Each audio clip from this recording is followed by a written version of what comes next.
everybody, how are you? Nice to see you all coming up on the side. I look a bit windswept right now.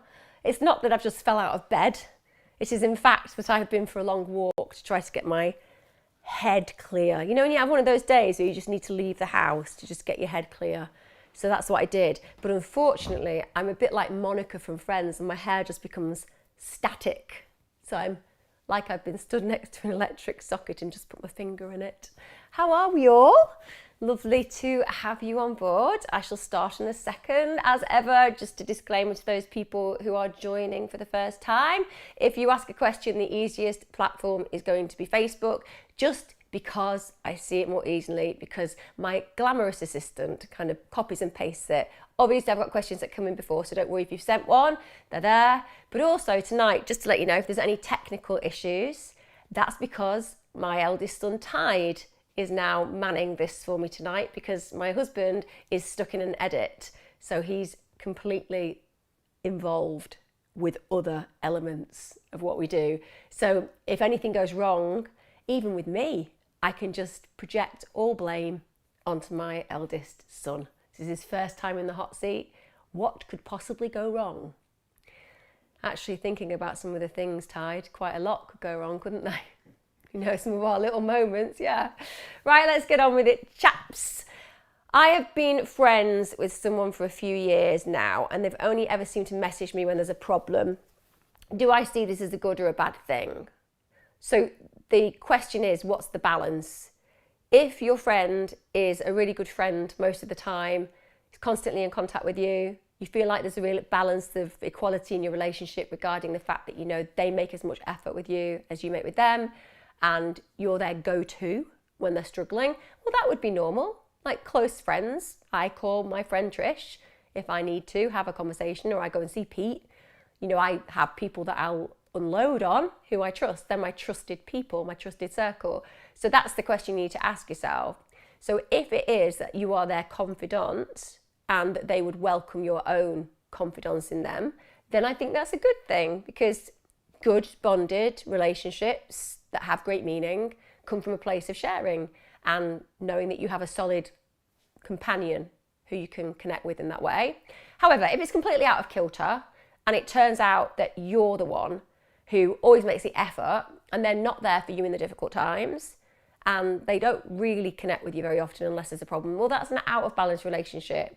And there are two things you can do. One, you can say, well, actually, this is a bit toxic because I don't really get any of the benefits and I deal with all the problems and it's not reciprocated. Then you can look at maybe thinking that relationship needs a little bit of distance, less commitment from you. Or alternative, you need to say to yourself, do I ask for what I need? Because that's the other issue, you know?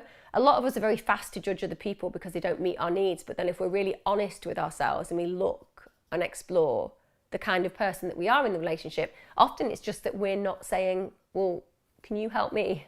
And that's the key. The key is to kind of do a bit of a deep dive on what your analysis of the relationship is.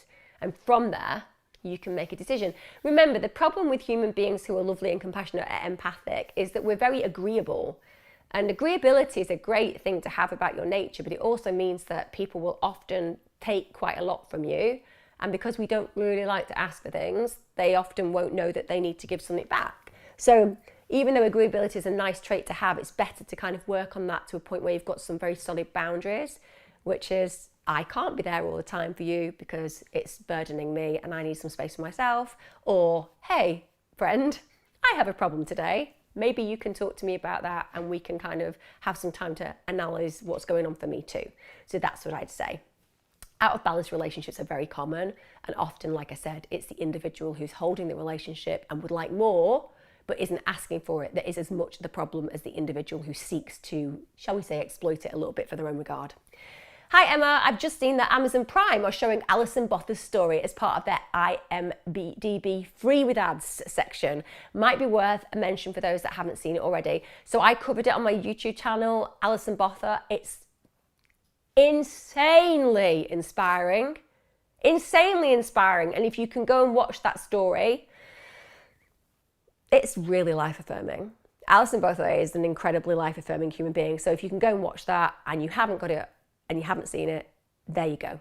Thank you, whoever shared that. I really appreciate that. Now, Tide, that's very small writing. I'm going to struggle to see that. I do like to think that you trust that I have good eyesight, but even I think that might be a problem for me. That's perfect. Hi, Emma. Last year I struggled with depression for the first time. I found it very traumatizing. I've always felt slightly worried and anxious that it would come back after I fought it off for months. Some days where I may be struggling in general, I get extremely worried that it's a depression coming back.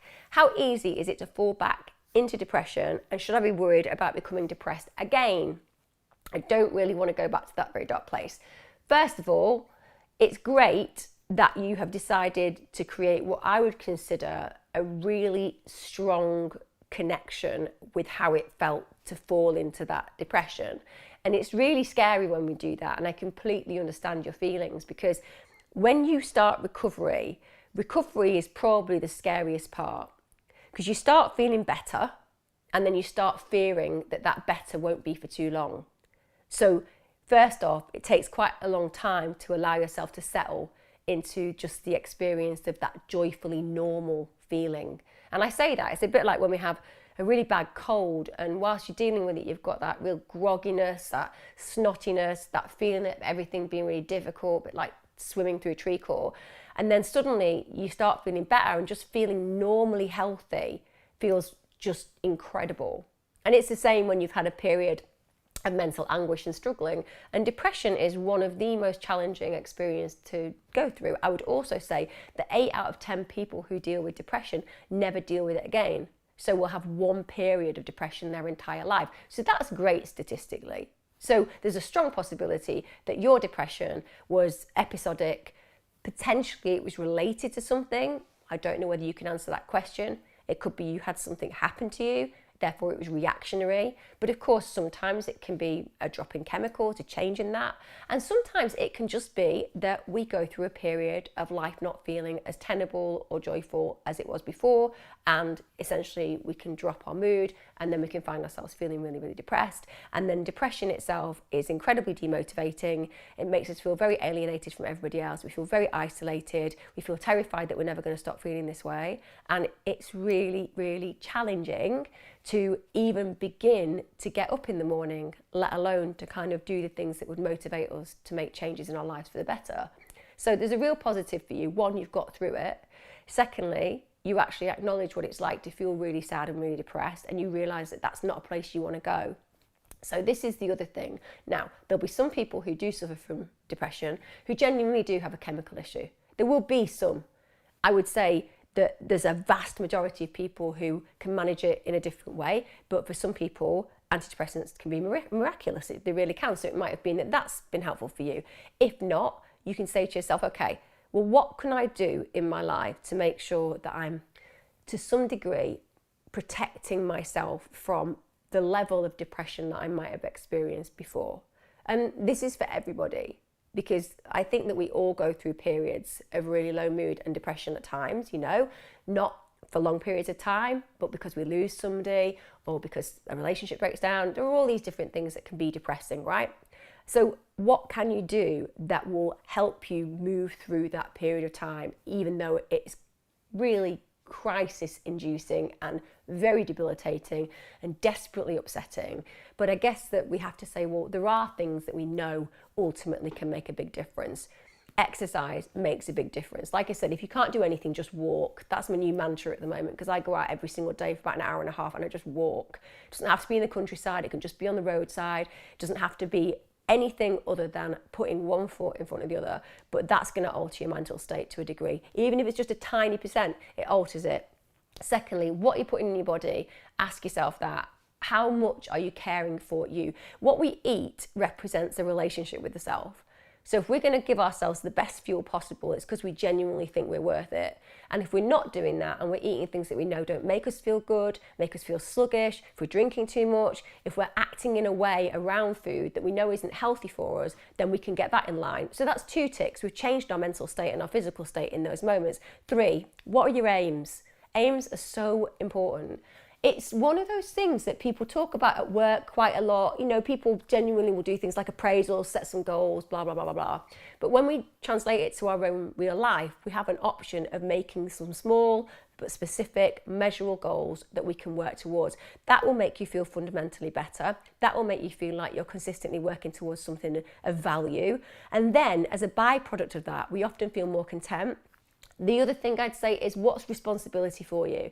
And I'm saying that because I think that the most joy that I get out of my life is when I take responsibility for things. And sometimes that means I'll be busier than other people. And sometimes that means that, with that busyness, you don't have as much free time as other people. But the things that I do, such as my volunteer work and things like this, they make me feel like I have, I suppose, meaning. It's not that I'm seeking meaning in the world. It's that meaning comes to me through my responsibilities, through my accountability, through my activities. So do something good for other people. We know that will also help against depression.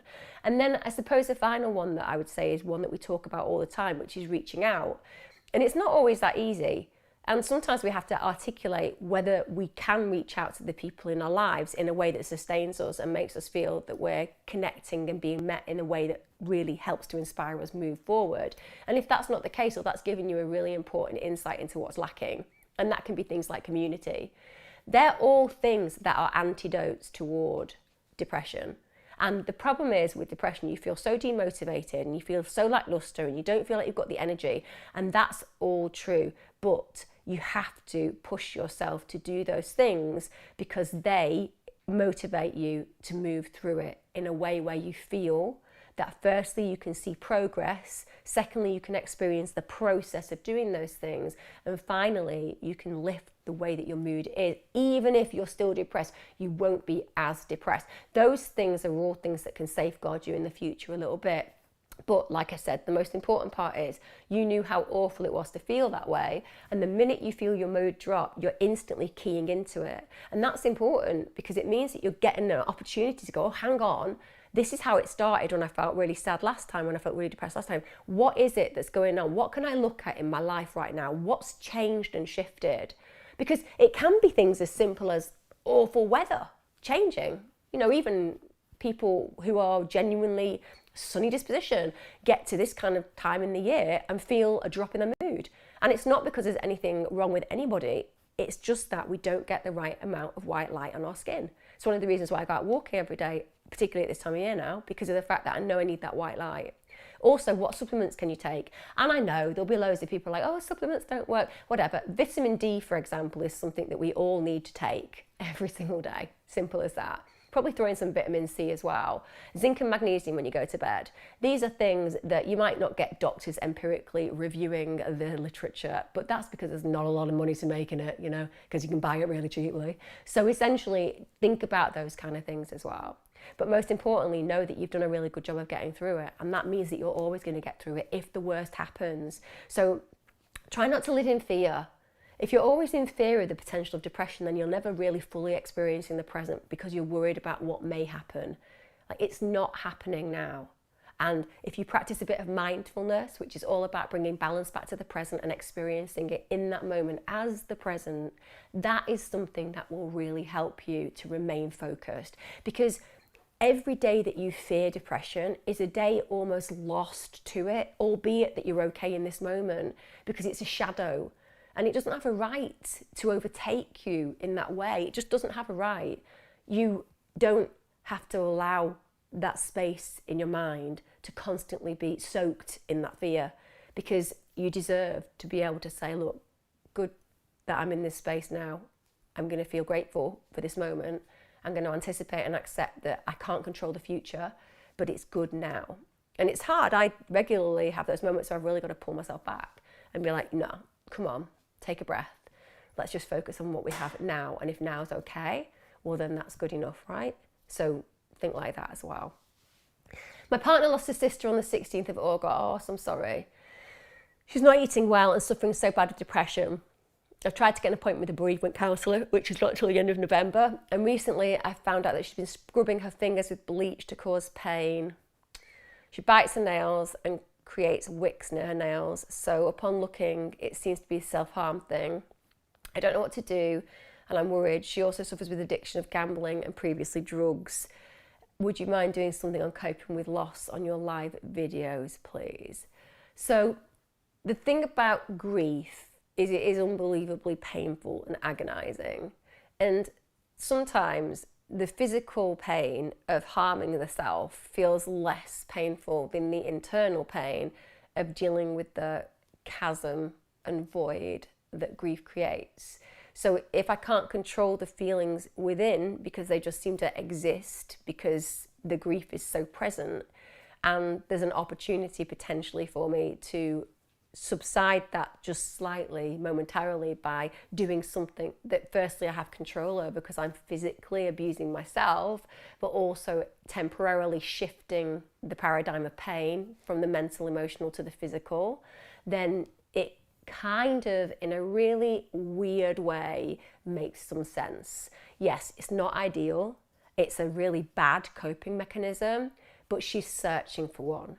And I think that we forget sometimes to see it that way. We see the negative and the fact that the individual's doing something that is essentially harmful to themselves, and we want to just say, stop it, just stop doing that. That's a ridiculous way of coping because you're hurting yourself. But actually, we're not allowing the person the understanding that we see that they're trying to find a way to cope. They're in immense pain, immeasurable amounts of pain, and this is the best they've got right now. This is their best solution right now.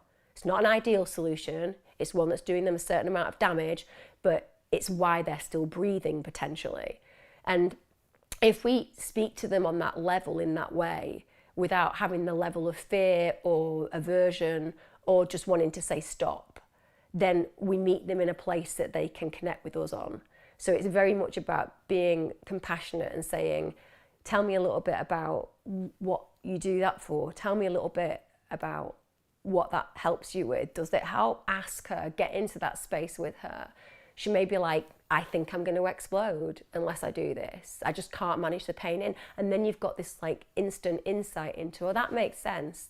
So you're kind of shifting the mental, emotional to the physical. And I'm wondering whether, knowing that that's something you want to do, you want to transmute that pain into the physical zone, are there things that may be better?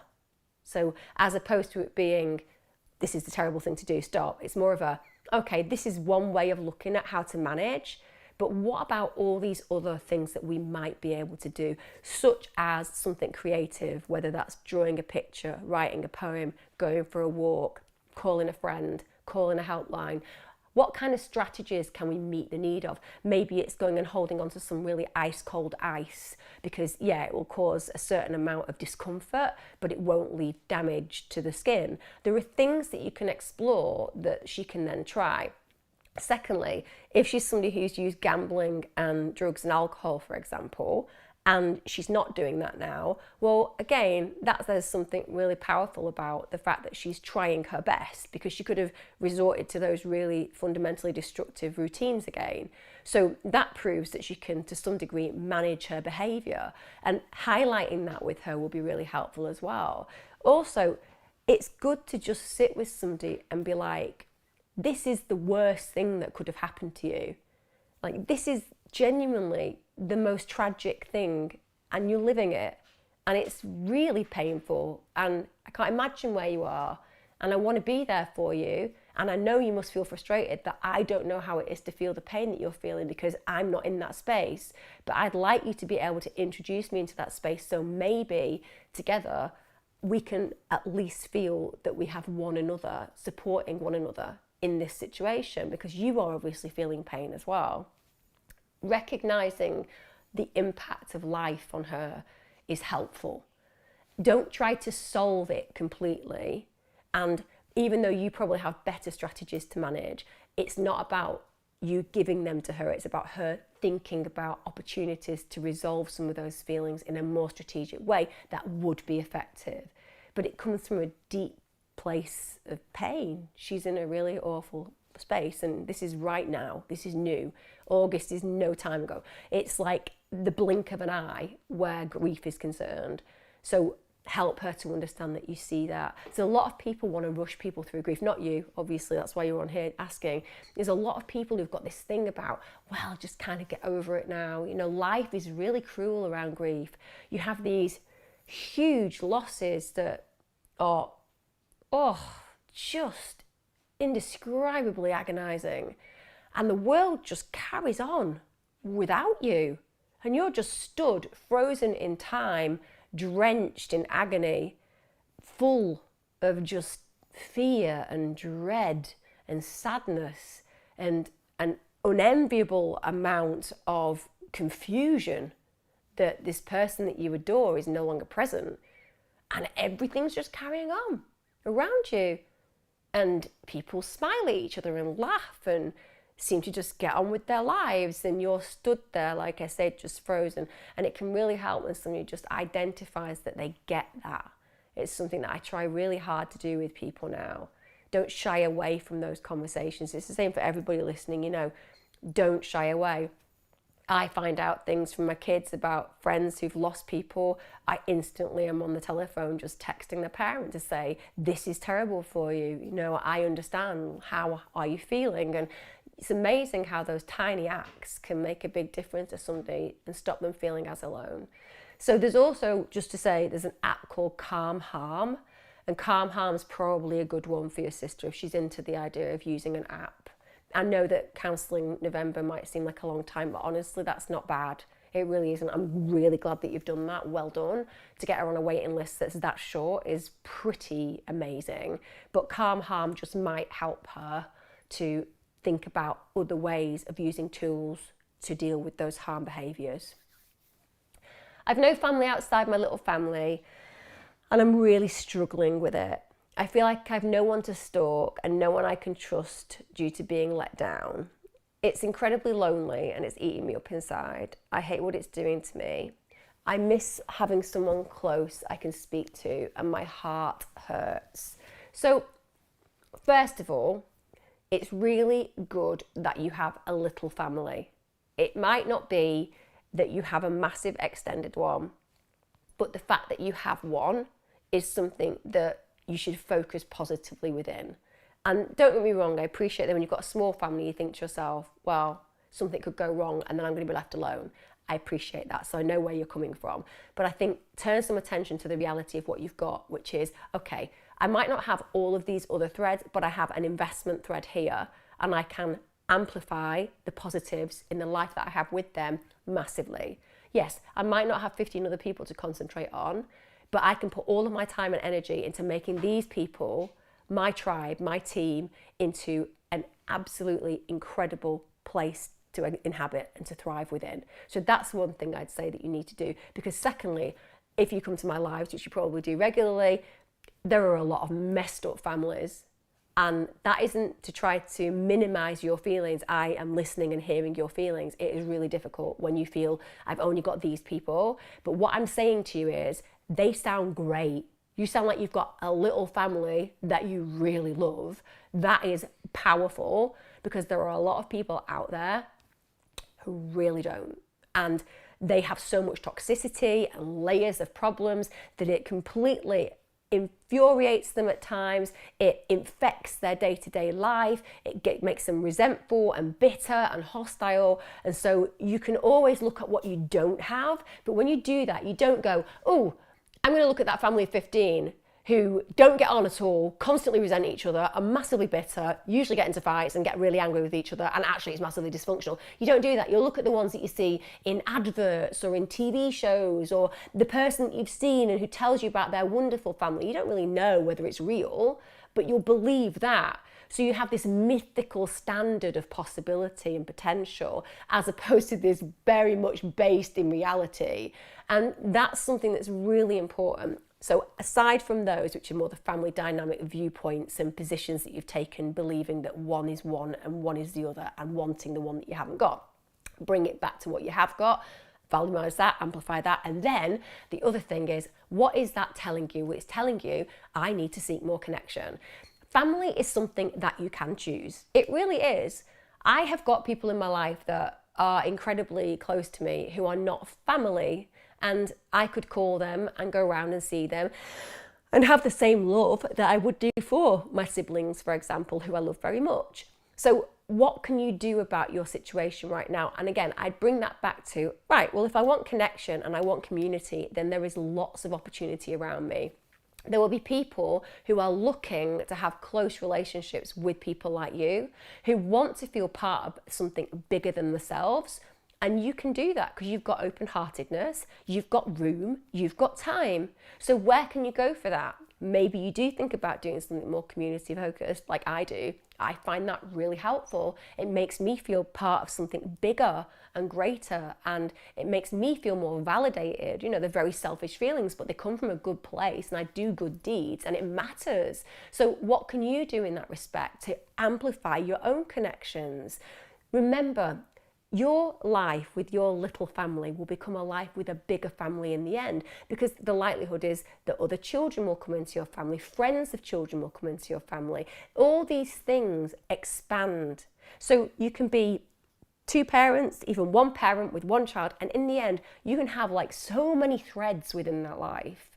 So think about amplifying those as well. Loneliness is always telling you one thing: seek connection. That's it. It's not asking you to stay lonely. It's saying, this feels really uncomfortable, this feeling. I'm educating you to move through it. Seek connection, find those connections. So that's what I'd say to that. Really struggling with my CPTSD lately. And as a single mum, I'm struggling to find a balance and making time for myself. I'd appreciate any advice. So I'm sure a lot of you all know what CPTSD is. So that's complex post-traumatic stress disorder. So it's PTSD, but it's more complex because unlike PTSD, which often can be related to an origin of an experience, such as getting knocked down or a bomb going off, you know, these individual moments. With CPTSD, it can be much more sustained, so it can be long periods of situations that are very problematic and traumatic, which means that you haven't got that quite linear experience of understanding where trauma began. It becomes more confusing. So there's a few things that I'd say. First of all, it's really difficult when you're a single mum, full stop, and know that part of this feeling won't be your CPTSD. It will be feeling a bit isolated. Maybe some dreams that had meaning to you don't exist anymore or have transformed. You are exhausted because you're the one dealing with all of the parenting, and you could have some financial burdens as well. The things that I know I went through when I definitely experienced the drop in my income and all the things associated with it when my first marriage broke down. And it's grueling to face all of those circumstances, irrespective of your CPTSD. It's not that you can separate either of those, by the way. It's just that I'm saying sometimes it can be really helpful to go, some of these feelings are really just normal. It's just about feeling quite lonely and thinking about what I might have thought I wanted and that I had dreams about, and now they don't exist in the way that I really believed that they would. That's grief, and grief is a big part of that cycle. So look at that. Maybe even sit down and be like, how much of this is actually just about me being a single mum who loves her child, but at the end of the day has had to sacrifice quite a lot of who she is? Because that's what happens when you're a single mum. You know, you're always going to be secondary. You're never going to be the priority. And even when we start talking about, well, you know, look after your self-confidence, work on the capacity that you have in your life to think about you, it's all very well saying that. When you're a single parent, you're always thinking about the child first because they are your priority and they require you 24/7. And that means that you inevitably have to be second on the list. So that's difficult to find space, to find time to get the support that you require. So arguably, look at that. Look at what values there are there that are just about being a single mum. With the CPTSD, I personally think that with CPTSD, you need therapeutic intervention. And if you're in the UK, you said mom, so I don't know whether you are, but I'm going to have to say, because I don't know anywhere else, just the UK. But in the UK, CPTSD can be treated by the NHS. They have clinical psychologists, and those clinical psychologists sometimes are trained in extra things like CBT, schema therapy, and EMDR.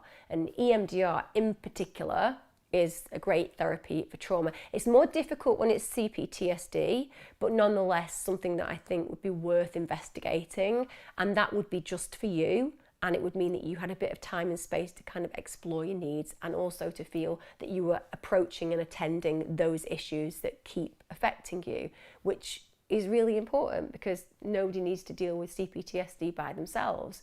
So that's another thing that I'd say. Also, what can we do to reduce some of the anxiety? Because obviously CPTSD is trauma-based. So we're not talking about like an anxiety disorder, it's trauma-based. But if you think about how adrenaline and cortisol play into that particular feeling of trauma because you're triggered by certain things, anything that can make you calmer is going to just reduce it a little bit, right? Now, there are different things that you could do for this. First off, I feel that when you're a single parent and you put your child in bed at night and you've got those hours, you can watch Netflix, you can do lots of things to distract yourself, but I think reading is really helpful. Like, I would get as many self-help books as possible. I mean that. I would get self-help books on CPTSD. Remember, you can get these for next to nothing from lots of different places, whether it's a library or just buying them secondhand. You don't have to spend a lot of money. You don't even need to necessarily find one that's specifically about your ailment or issue, because you can just look at self-help and different people's perspectives on how they cope and the way that they've made it through. Stories are really powerful for helping healing. So look at using the time that you do have to actually work on you a little bit. Like I said, it's not like you're going to read it and be like, oh, I'm going to do exactly that. It's just that there is something about the exchange of words within the way that we interpret the way that we feel and how that adds to our story. So that would be really helpful for you. Secondly, make sure that you're doing diaphragmatic breathing at least 3 times a day, 10 minutes, 3 times a day. Do it when you get up, do it at lunch, do it in the evening. All you need to do is a box breath. You can graduate onto more challenging ones, but the box breath is just breathe in through the nose for 4, hold for 4, breathe out through the mouth for 4, hold for 4, repeat for 10 minutes. Ideally, if you could play some classical music or somebody like Einaudi, for all of you. If you like piano, then if you listen to Einaudi, Islands is a really good album. That will genuinely help to reduce that tension and that anxiety and that stress, and anything that does that ultimately gives you a better impact than if you didn't do it. That's the thing that I think I try to get across quite a lot. It's not that any of what I say is going to automatically solve anything. Life is a work in progress, and we're always going through bumps in the road, and sometimes no matter how well ordered we are, things get chaotic. But if you institute the things that I'm saying, I promise you, you won't get anything but a more positive outcome. So it's not about do this and everything's going to be perfect. It's okay, this is the problem, this is the way it feels, these are the challenges that I'm experiencing. What can I absolutely do to that situation to make it a little bit better? That's all we need, first of all, just a little bit better. So what I've suggested there are things that will make it a little bit better. Same with meditation. Finding a really loving and lovely meditation stream and just like allowing yourself to be in that and to just feel part of it. That in itself will again reduce stress, give you a bit of you time, but also make you feel a little alleviated of some of those more burdened feelings. And so I do all of that, but I definitely look at therapeutic intervention because CPTSD is a challenging thing to deal with, and you don't want to go through life having that fear all the time. You don't deserve it. And getting through that and surviving it often requires a little bit more help from other people. But like I said, I would do all those things that I've just said. And like I said, I'm really into walking at the moment for a million reasons. Hi, so my father, also my abuser, was diagnosed with cancer. I don't know what I'm supposed to feel. He also keeps calling me and I don't know what to do. I can't tell you what to do because firstly, I don't know what the abuse was, whether it was physical, psychological, sexual. Obviously, they are very challenging things to manage psychologically per se. And the fact that he keeps calling you and you're not answering means that obviously there's been some distance for good reason between you two. All I can say to you is this: you have to imagine, and this is the key, what it will be like if you don't see him again ever. That's the key. So you've put distance between you and him, right? And you've done that for a reason. And now if he's got cancer and he's going to die, let's take that worst case scenario. That's a permanent situation, right? And it might be that when you think about that, you feel relieved. It might feel, well, actually, the idea of never hearing from him again, never speaking to him again, never seeing him again, that brings me a deep sense of relief. And if that's the case, then it's perfectly acceptable to act on those feelings. It might feel cruel on one level because you're a nice, agreeable, kind person, but actually you have to protect you. He didn't protect you, therefore you have to protect you. And feeling guilty because you want to protect somebody else's feelings at a cost to yourself is a very bad way to live. We want to make sure that we're making the choices and acting in accordance with our truth and what we know is important for us.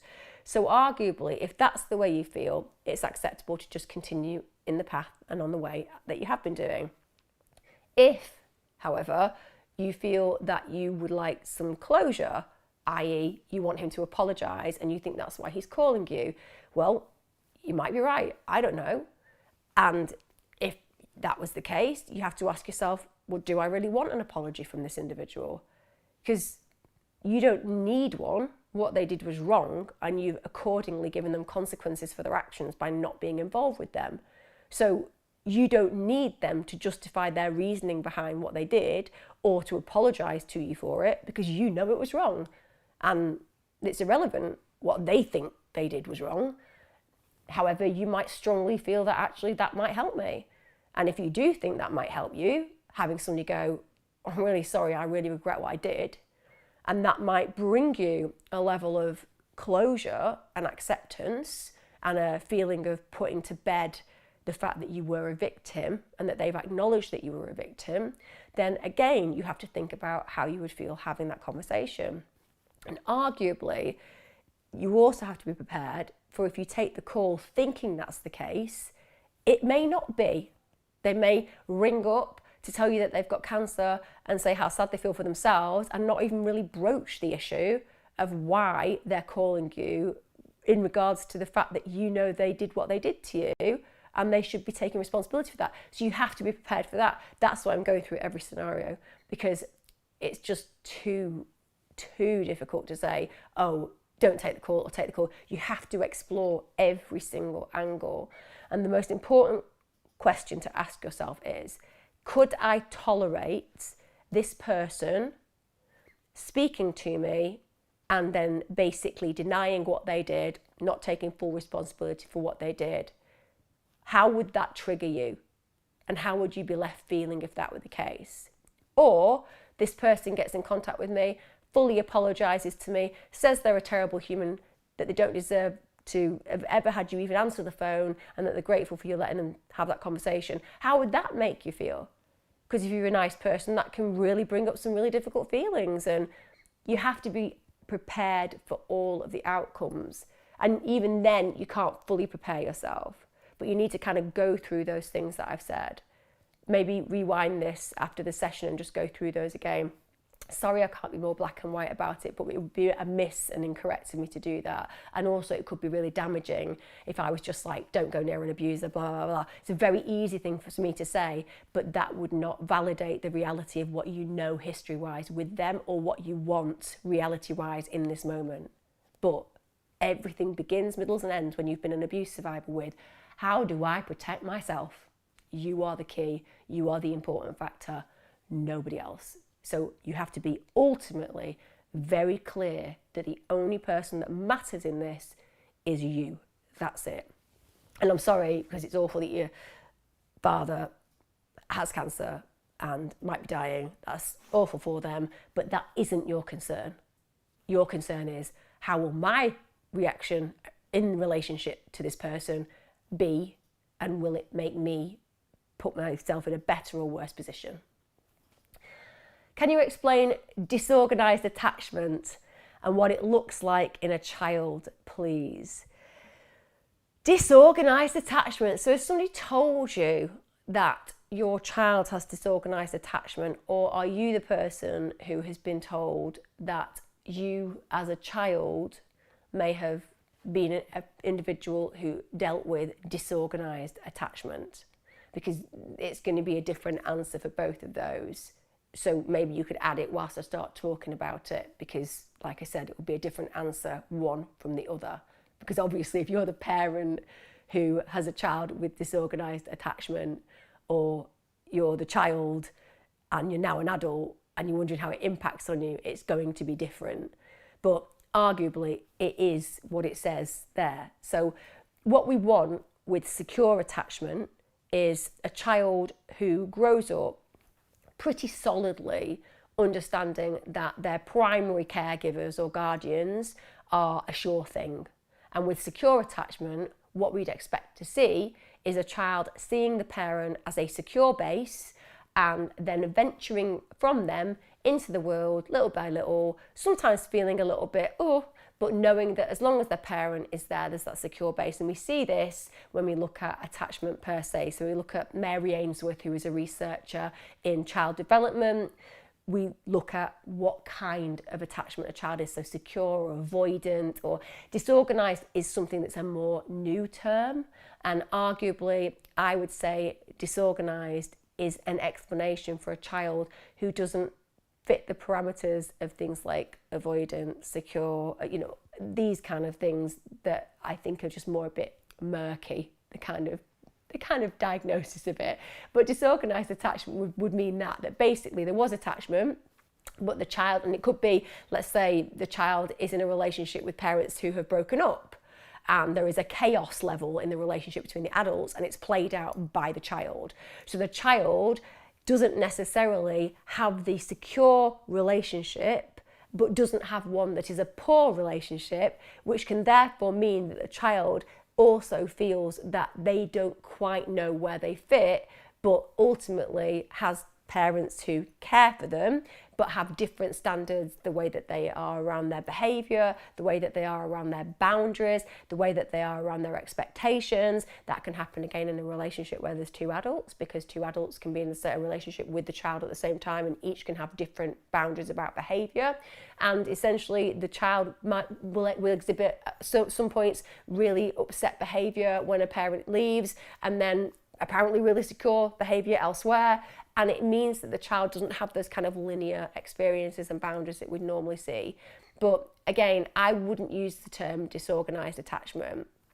If you can write some more about whether it's you and how it would play out as an adult, because as an adult, disorganised attachment, like I said, I wouldn't really coin it that way. We would tend to see more of an insecure level, so needy. You would chance, if you're in a relationship as an adult, feel that there is a high level of insecurity. You would feel that you questioned and second guessed the relationship to a point where it wasn't really about what your partner was experiencing. It was more what you were internally experiencing and projecting onto the relationship because of the fear that you have about it ceasing or ending. So it comes down to which one it is, whether you're the child or whether the child is your child. And that would be helpful to find out. Emma, that's it. Can you just lift, again, it's got them very small. I can't see them, child. You're getting an 8 out of 10 so far. You've done well for your first night. Emma, I have CPTSD, another CPTSD, and the trauma is huge. But the biggest thing is abandonment. It's only from my care team, like therapist, GP, etc. It's so extreme that I'm literally going to die. My therapist leaves me next week. I've been in hospital last week for days getting treatment from a bad overdose, trying to stop the pain of abandonment. I don't know how to deal with it at all. My professionals can't stay with me forever. It's not normal. I'm not normal. I just feel so broken. It's only professionals who are mother figures. I feel like they're the only ones who care enough to help. How can I fix this? Well, you're not broken for a start. I think that we use language like that because we think there's something fundamentally wrong with us. And that's not real. You're not broken, you're reacting. And the fact that you're seeing the primary people in your life as being the caregivers who are hospital-based or mental health-based and GP-based, I'm going to be really honest with you. When I see that your expectations of relationships are actually not very big. You're saying, what is wrong with me? I have these feelings for these caregivers and there must be something completely wrong with my mentality because they mean so much to me. What I hear is, wow, you have not had the right kind of relationships in your life. You have not been lucky enough to potentially be born into a good family who care for you and make you feel safe when you were a child. So anything, even the scraps given to us by our healthcare workers, and that is no disrespect to mental health workers, certainly no disrespect to any of the people who look after you. I think it's amazing that they make you feel so safe.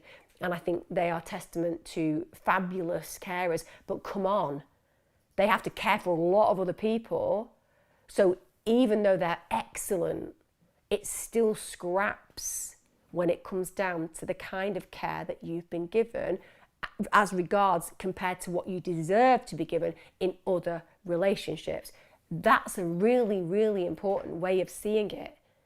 You are thinking these individuals are abandoning you. That's an incorrect perception. They're not abandoning you. They are paid to do a job of caring and meaning, and they sound like they go above and beyond, but it's still a role. You need more permanent fixtures. You need somebody or some bodies, so other people who you can connect with safely and who make you feel valued and who you don't feel is going to leave you because you invest in the friendships and the partnerships and the community that you engage with. So you can have all the things that you have in those relationships with your GP or your care workers, but you can have a much more deep relationship with those that you meet on equal terms. And that's what friendships and joining groups and creating connections in community groups, that can be the answer. That can be the antidote to those feelings. You haven't obviously had the relationships that you deserve probably from day one. So anyone who shows you attention, you're like, this person's the best person in the world. Your job now is to go, actually, no, the best person in the world is the person who is with me constantly as a partner in the end, or with me in friendship groups, or with me in the community groups that I go and work and invest in. They're things that you do have control over. And instead of thinking this is the all or nothing, that, well, I either have this or I'm not going to be here, that's a massive extreme, isn't it?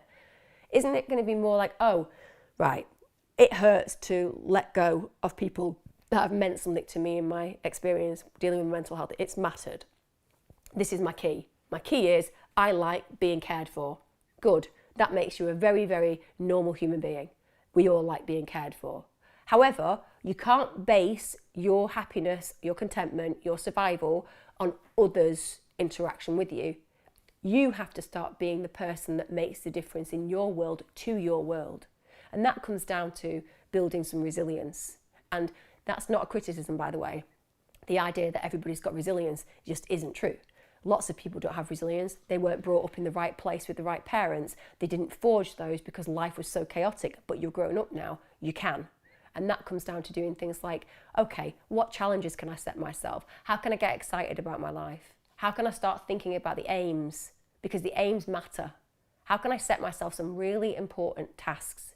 And they're going to scare me. And I'm going to do them. And I'm going to build my resilience.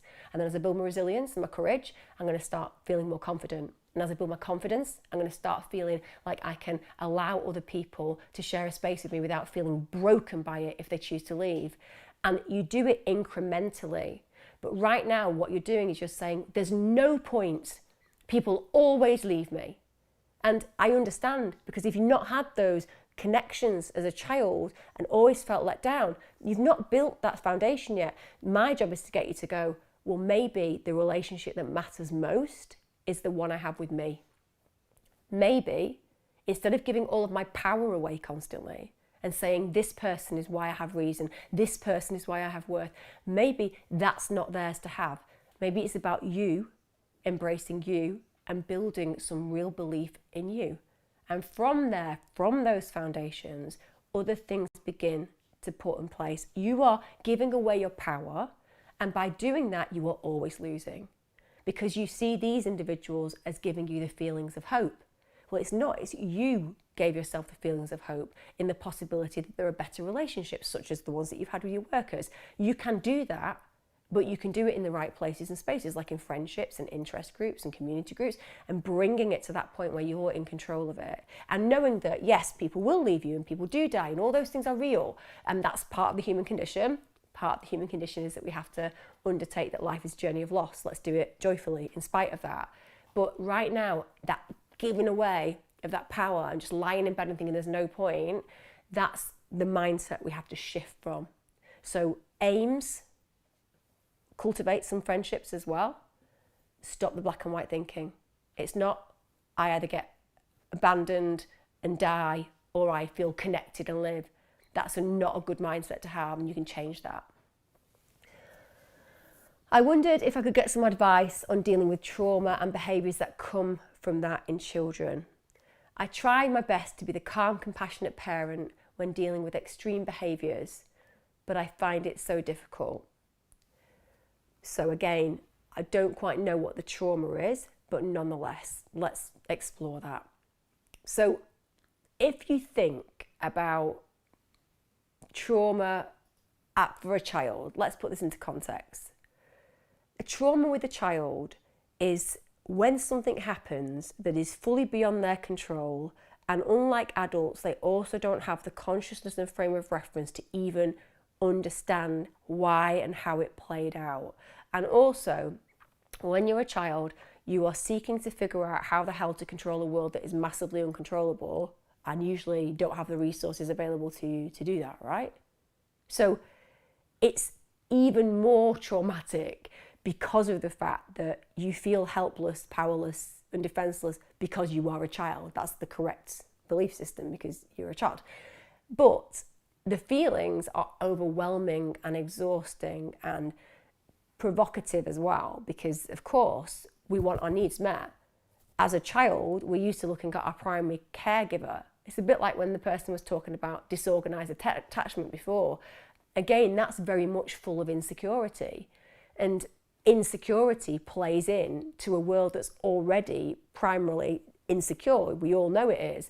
But when you're a kid, if you've got a loving parent, for a period of time, that parent, you sound like a loving parent, that parent did provide a really safe environment. Like, the hardest thing for a child to learn is that mum or dad can't solve the way they feel. It's really distressing, because for a period of time, that's what we do. We solve our kids' problems, and we protect them, and we cosset them, and we bubble them, and we want to make them feel that everything is possible and magic exists and they're going to be okay because we've got that sorted. And then trauma happens, and it's catastrophically upsetting to realise that the beliefs that we held about the people that we adore and that make us feel safe were distorted a little bit, because they're not God, they can't perform miracles, and they can't prevent things happening, even though the child didn't deserve it to happen, and even though the parent would never wish for that to occur.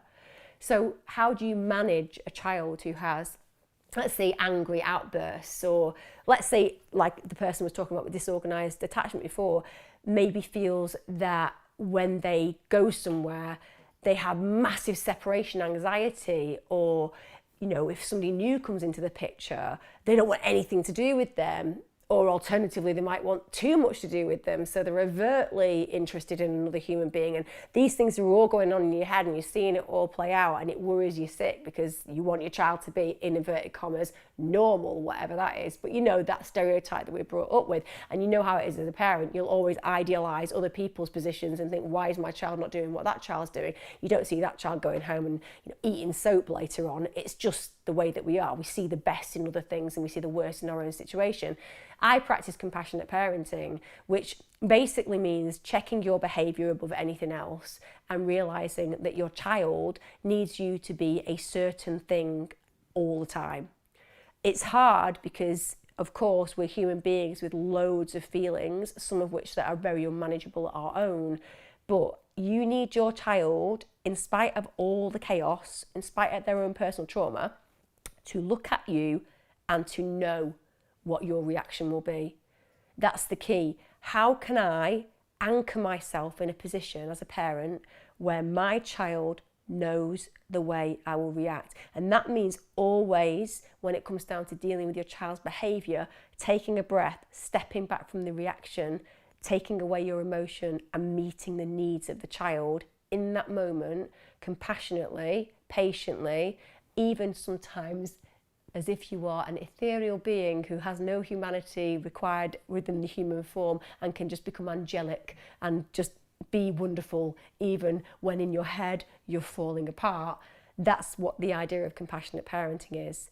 And it just comes down to being on the child's level, understanding the child's needs, accepting their even horrific tantrums and screams and behaviour that you find very intolerant at times, and just meeting them in that space and being very much like, I am always going to be kind, compassionate and understanding, and I'll have these boundaries that you're going to be very clear about, because I'm going to show you these boundaries. I'm going to tell you what's right, I'm going to tell you what's wrong, I'm going to tell you what behaviour meets this behaviour and what sanction meets that behaviour, because you're going to be able to tell that child all those things because you've kind of got it sussed. So by reducing the chaos within the self and by completely changing the way that the child experiences you, as in you are always a certain way, you kind of help with all of those feelings of insecurity that this kind of chaos can be created with.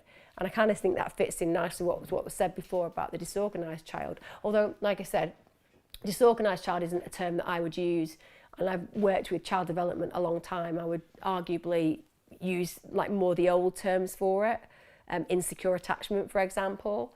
But anyway, everyone's got their own way of doing it. But yeah, compassionate parenting is brilliant. It really is. It's something that I think every parent should practice. No hitting, no shouting, just meeting the child in that space and allowing that child their voice, even when their voice is deafening, and just making sure that you take a breath and you're like, this child is trying to tell me something in this moment, and right now they haven't got the resources that they need to express themselves accordingly, but I have got the resources that I have and I've developed as an adult, and I can be that safe place and safe space for them.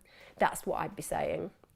Right guys, I'm going to get going. It's been lovely. Ty did an okay job, didn't he? Made me feel like I need to get glasses, but apart from that, do you know what I mean? Just a few Specsavers. I'm not going to go there though, because they sell you like 15 pairs, don't they? They're like, oh, you know, just wear glass ones even though you have perfectly good sight. No disrespect. I'm sure that Specsavers is a great place to go. I'm just saying that a lot of people I know, whenever they've gone, they've been told they need glasses, and I don't think a lot of them did. Right guys, I'll see you soon. Take care. Join me on Wednesday if you want some crime. And also I've got merch now. Got merch coming, it's amazing. Well, this is one that Pete's done. It says crime and it's a picture of me. I didn't put that on. I'm not narcissistic enough. Oh, there it is. Kenny's Crime Cult. Yeah. He's just messing around with them. He's doing it himself. Unbelievable. There you go. Right, guys, I'll see you soon. Take care.